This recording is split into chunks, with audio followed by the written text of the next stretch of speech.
This is John Rubino from DollarCollapse.com, and you're listening to Run to Gold. Welcome back to the 50th episode of the RunToGold.com podcast. This will be an interview with Jim Willie of GoldenJackass.com. Hey, this is Trace Mayer, and you're listening to the RunToGold.com podcast. And today I've got a special guest with me, Jim Willie from the GoldenJackass.com. Hi, Jim. Hi, good to be here. Yeah, good to have you with me. I know that we communicate every now and then about a lot of the very important things, and you just posted a really important article about 5 minutes ago. Can you give us a brief overview about what this article is about? Sure. The article is entitled U.S. Bank Enemies at the Gate. I wanted to take off on that wonderful movie title about Siege of Stalingrad. But, you know, there's a lot of attention, Trace, that U.S. banks are doing this and interest rates are kept low and liquidity is strong and blah, blah, blah. And what they're missing is that foreigners have their own agenda. They've got their own bank failures. They've got their own failed construction projects. They've got their own failed nations, if you will, like Spain. So I think we may see a threat to the U.S. banking system come from outside. Like, for instance, Persian Gulf bank failures just span across the United Arab Emirates and then Kuwait and Saudi Arabia, and before you know it, London and New York. So maybe the threat is outside and we've got too much attention on the inside. Yeah, because we've seen really high inflation rates with a lot of those Middle Eastern countries, and they're also having to engage in their own type of bailouts and stimulus packages, although they might be named differently. And so your thinking is that we're going to see perhaps a major bank failure come out of the Middle East that'll then affect one of our large London banks or one of our large New York-based banks. Right? Yes. What I'm hearing is that the Dubai construction projects, and we've seen the pictures of magnificent bridges and unbelievable architecture for high-rise buildings. Well, it all looks good, except that they're failing at an unbelievable rate. The construction boom has turned to a magnificent bust.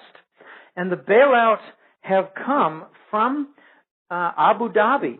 It's kind of the London of the entire Persian Gulf. Abu Dhabi is the financial center. So they're bailing out these construction firms. Billions are changing hands.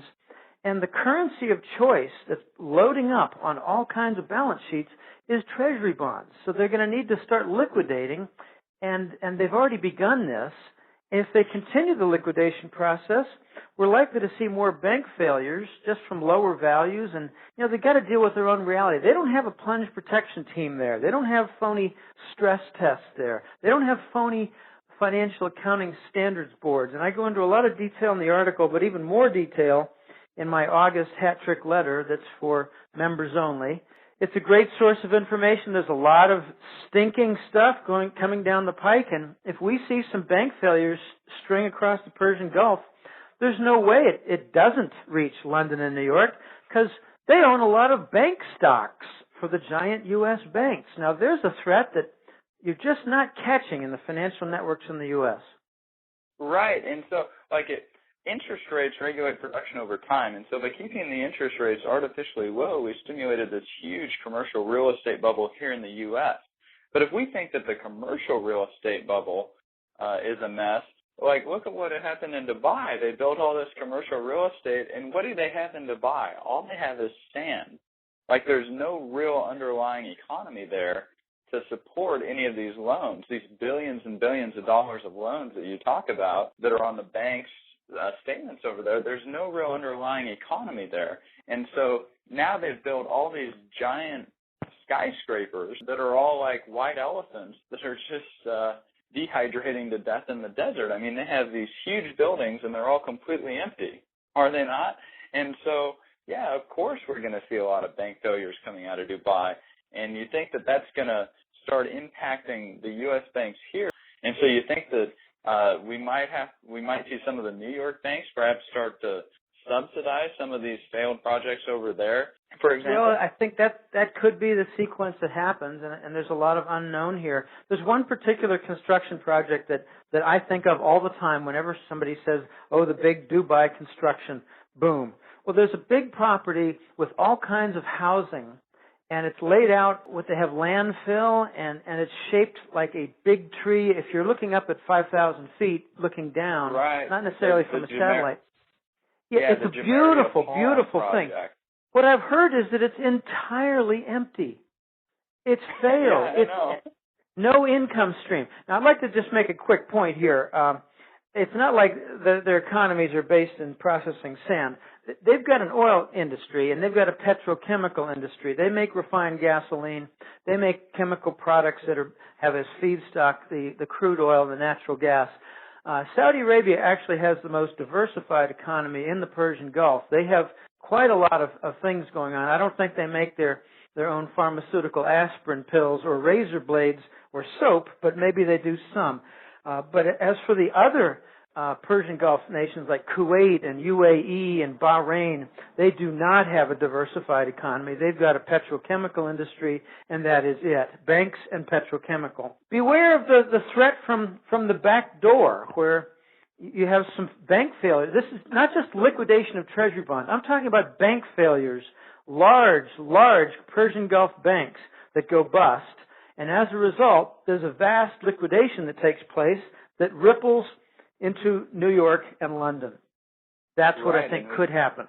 Yeah, and we see the next round of this credit contraction start, because the first shocks last year, we had a little bit of shaking, and we saw a couple buildings go down, Lehman Brothers and AIG, but as I've written about in the Great Credit Contraction, which is my book that you like, started, and we're seeing the collapse of a multiple century old monetary system. And so, yeah, we're in for the next round, and I wouldn't be surprised if we do see the next shockwaves emanate from the Middle East also.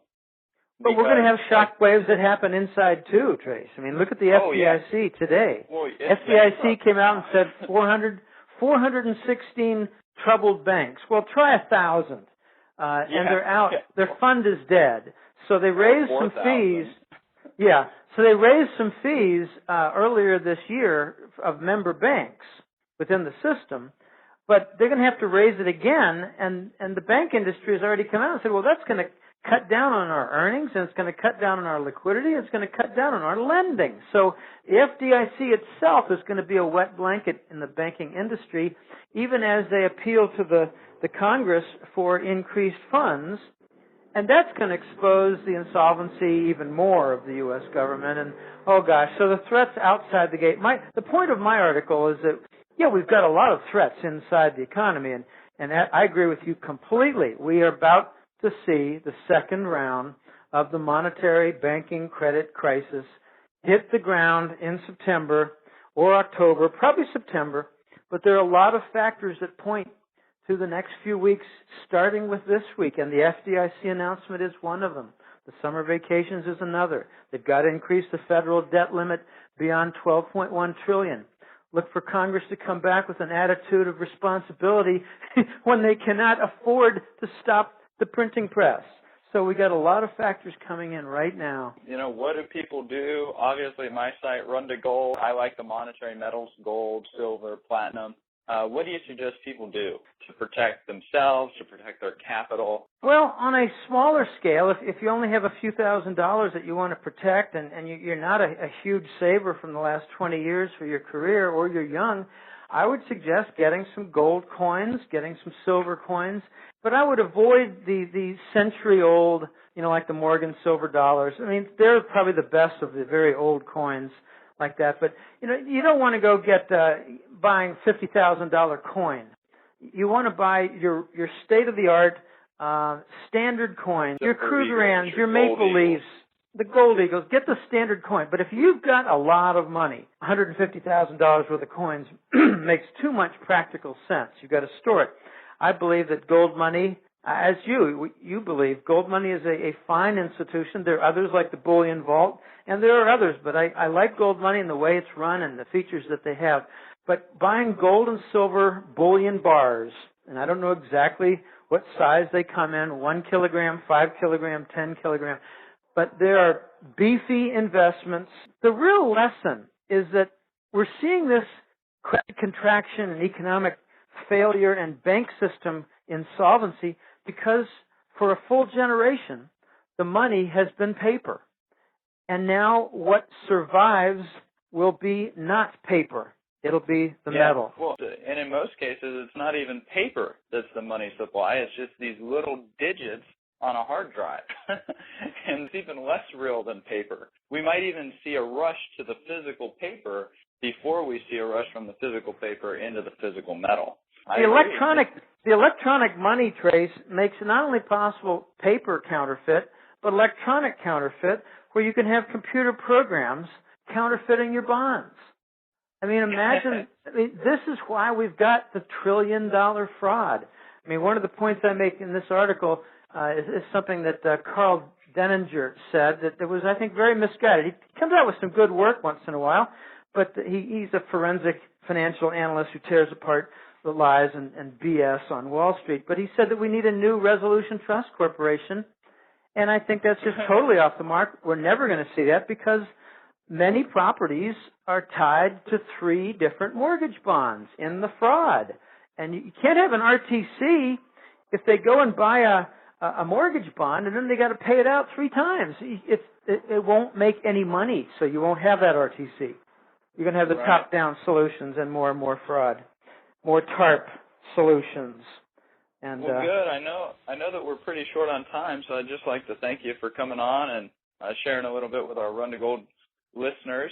Once again, you've been listening to Jim Willie of thegoldenjackass.com, and thanks, Jim. It has been my pleasure, and watch this case that likely is going to go to the Supreme Court, where the Fed is going to defend itself against the Freedom of Information Act. It's going to be private Wall Street syndicate versus the people. It's going to be quite interesting. Yes, so make sure you pre-order a copy of In the Fed, which is Ron Paul's new bestseller that's coming out on September 16th, and if you order 2 copies from Amazon, you'll actually get free shipping. This has been the 50th episode of the RunToGold.com podcast, and thanks for listening.